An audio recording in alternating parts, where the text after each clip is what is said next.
Hi everyone, welcome back to the gameplay of BTD6. Let's continue with the intermediate maps, as always using no monkey knowledge.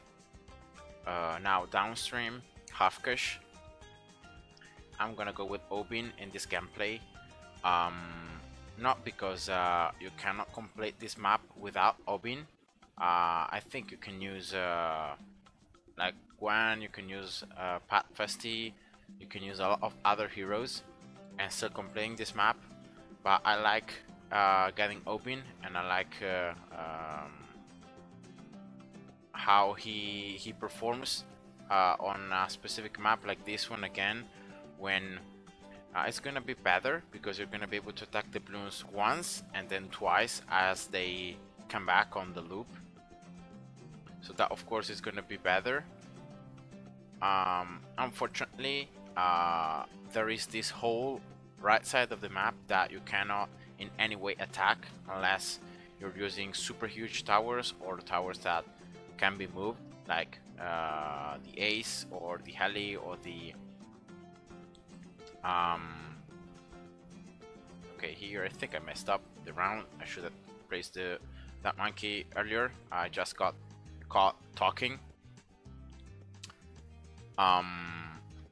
And therefore, because there is this whole right side that you cannot attack, or at least not with most of towers, what I'm going to do is going to be very simple.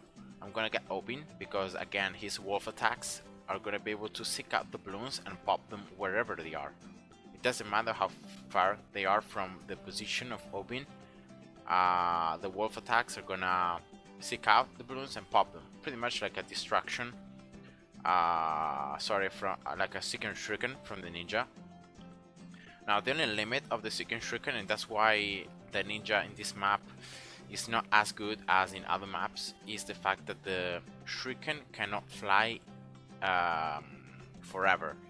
So if you like place a ninja right here and there is a shuriken that's flying about here, there is gonna be a certain spot that the shuriken will not be able anymore to fly, just because of the fact that the lifespan of the shuriken is limited.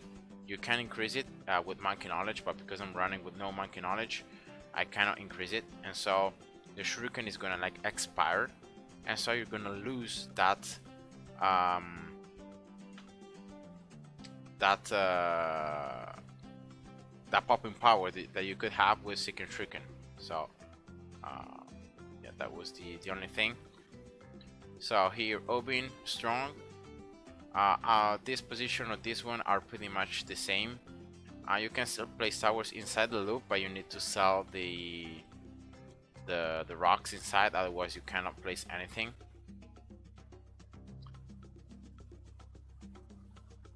And here, see, so if you remove, oops, sorry, here I don't have a start. So if you remove the stuff for 350 cash, you can place towers inside. If not, you can't, but it doesn't really matter because even if you place towers around it, like here or here, it should be enough anyway, at least to pop most of the balloons. The other ones you can pop them with some lucky popping power or like wolf's attacks or second shurikens. So ninja right here, of course, benefiting from Obin's level 2 passive, 2 more of Pierce. I could have popped those 2 red balloons just by getting brambles placed, as I'm gonna do here in round 15 for these very fast pinks. Here we go.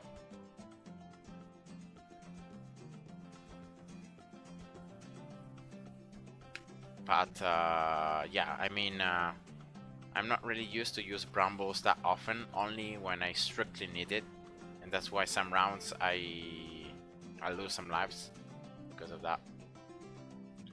And now it's just as always upgrading the ninja 401. So after you place Obin, he's gonna start leveling up. He can pop leads, so you don't have to worry about lead popping power around 28. I have the ninja that can detect camo, and you have a ton of piercing with the wolf attacks and with the ninja second shuriken, even when the balloons go out of range of the ninja and the open.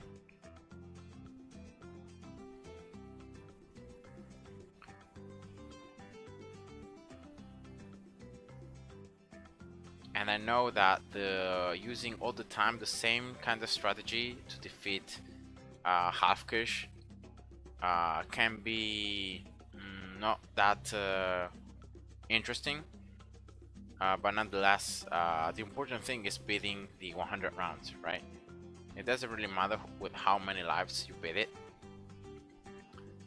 and as well, and that's why as I said in the beginning, you can go with whatever hero you want: Azili, Pat Festi, Gwen,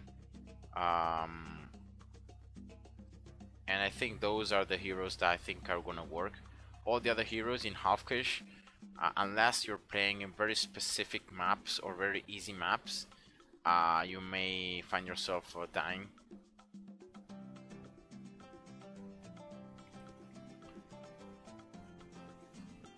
And open just is so powerful whenever you're using ninjas or other magic monkeys, especially for the early game.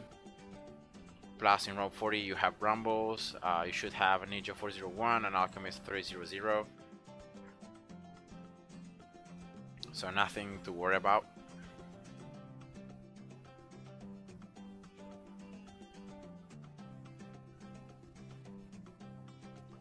So I think here I'm gonna use Brambles when these white Bloons stop coming out. Here we go.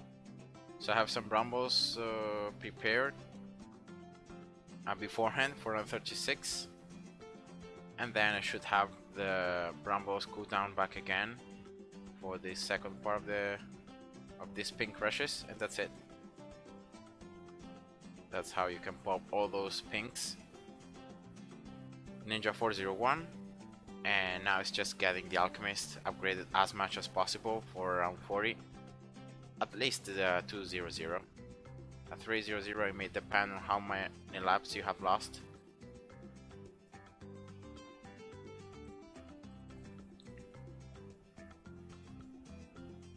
I think I'm gonna replace it.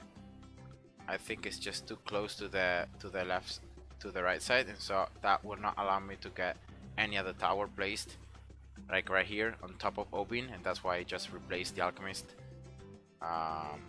It shouldn't really matter selling it and replaying it for this mod round, as you can see. Very easy. Of course, Alchemy is closer to the Ninja because you want the Ninja to be buffed. And then right here on top of Obin, I'm gonna get a bomb. Okay, as always, 204 bomb. And this is a very standard half kush strategy that should work on most of the beginner, intermediate, and advanced maps. Probably in the expert ones, I may not work. But I think in the expert ones, they are built and they're like they're made in a way that unless you're using monkey knowledge, you cannot really beat them at all.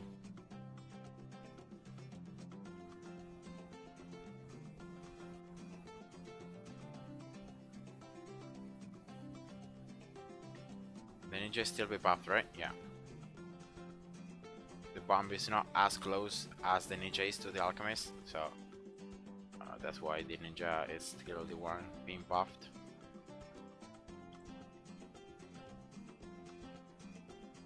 And here, getting the bomb 204. Then I'll place a village with attack speed and camo detection, so a 220 village that I may get later on 320. So with primary training to make the bomb and other primary towers, if I'm gonna place them any stronger. For example, here, village, right? I can start getting the camo detection.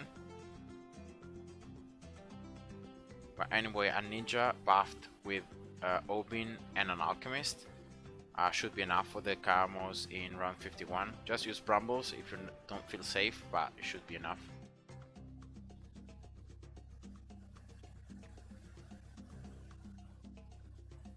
Okay, I'll get this village 220, then I'll get the Alchemist 402. And then I'll start building back here.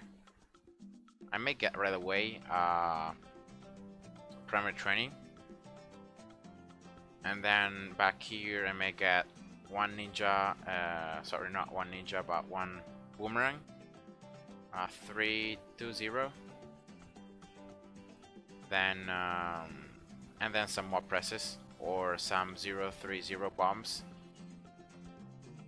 Now normally when I'm placing towers close to the beginning of the map, I prefer placing 030 bombs because they get more damage on the mob layers.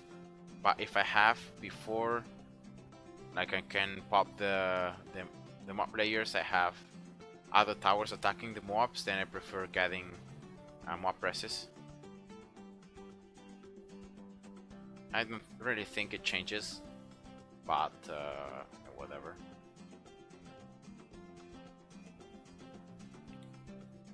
Okay, so that's almost Obin level 11. That means that he's going to increase the range of all these towers. Bomb, Ninja, Alchemist, and the same village. So we'll clean now this inside of the loop so I can place towers, of course. Placing one wall of trees in the back line just to be safe. Okay, that should be a very nice boomerang here. 320. Okay,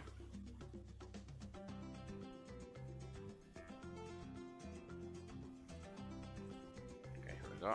I'll get later on 420. So let's get primary training. I have a 204 bomb and I will place more primary towers, so why not? Let's make them stronger right away. More range, more pierce, and more attack speed it should be, or at least a higher chance of not missing projectile speed. So that's the first ceramic rush, very easy. The wall trees tanked almost no Bloons, and for the second one it was the same. So I saw earlier a spot right here, right? Yes. So let's get here. This time instead 030 bomb because this one is closer to the beginning of the map, so I think it's gonna do better the job of popping the mobs faster. I'll even get the extra range, just the range though, not the frag bombs. Okay, and let's just place here more of these boomerangs.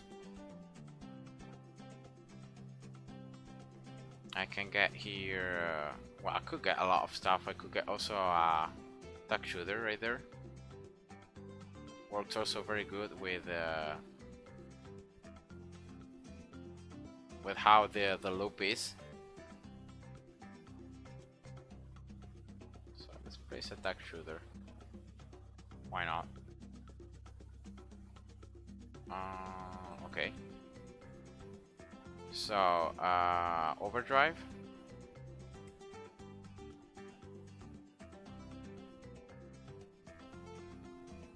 And then I may be able to get one more mob press right here, so that is both in range of Obin and the village. Yeah, it should work.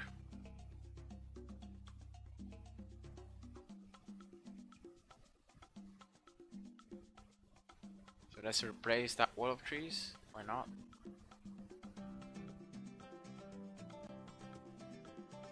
Alright. Overdrive is just faster attack speed right here.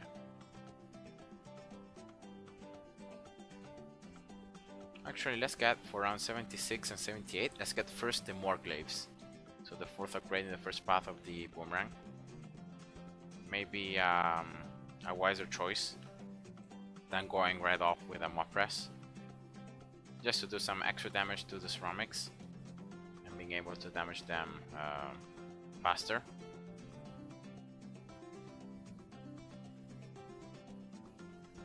You can see that the mobs layers, I'm damaging them pretty fast. I'm popping those mobs pretty fast. I could get even another bomb right here. 031, so with extra range as this one.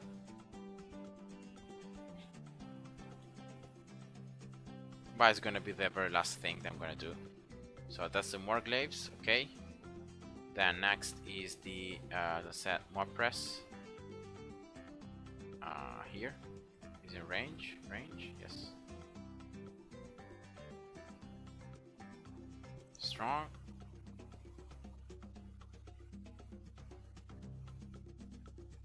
Okay, tanking some Bloons with the wall trees now because there were some double BFBs, so that's why I wasn't able to pop all the very close Bloons that were very close to one another.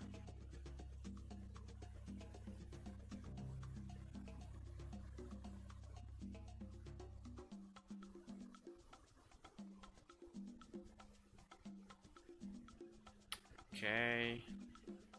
Owen is level 15. Okay, that means that now I'm gonna have double warrior totem, and this totem is gonna slow by 60%. Okay, so that's a mob press. Okay, 0 to 4.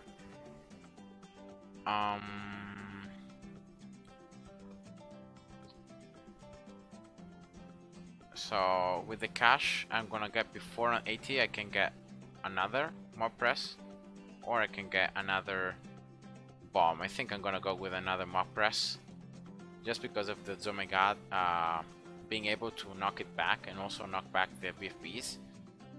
It's gonna be more important, I think, than just doing some extra damage to the layer.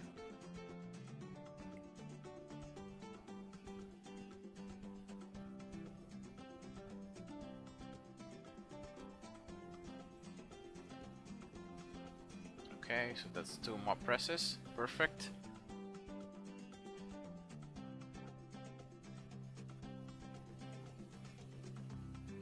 So let's reset here for this Domega, the willow trees. Let's place brambles. Let's do everything. And that's the Domega. And you're gonna be seeing why the mob presses are useful. See that little like knocking back and not letting the Domega go through. Plus the Obin's totems slowing down the Zomegats, or the Zomegat and the Bloons, and that's it. So that's Half Cash, guys. I hope you enjoyed, and see ya. Bye bye.